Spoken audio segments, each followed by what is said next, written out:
মাথা নষ্ট হয়ে যেতে পারে আপনাদের এই লোকেশনটি দেখে, হয়তো বা আপনারা দেখুন লোকেশনটি কে কে চিনতে পারেন, অবশ্যই কমেন্টে জানাবেন এই বিষয়টা আগে।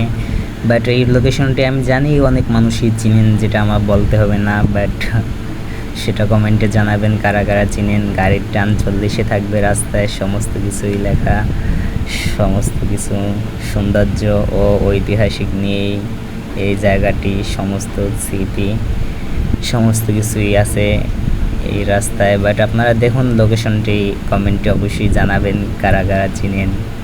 বাট আমি লোকেশনটি পরের ভিডিওতে জানাবো, বাট এখন আমি কিছু বলবো না, আপনাদের উপর ছেড়ে দিলাম। বাট সবার পরিচিত জায়গা, বাট একটু স্মরণ করলেই পেয়ে যাবেন। এই দেখুন অনেক কিছু বিক্রিও হচ্ছে এই জায়গা, তো এত গাড়ি ঘোড়াও নেই, জ্যামজটও নেই। তো বিশেষ করে ঢাকা শহরের যে রিক্সাগুলো এগুলো নেই। এখানে দেখুন ভাইয়াটা বেচা কিনা করছে, কত কিছু বেচা কিনা করছে, আপুরা দাঁড়িয়ে আইসক্রিম খাচ্ছে, কত কিছু, সমস্ত কিছুই তো দেখলেন। বাট আল্লাহ হাফেজ।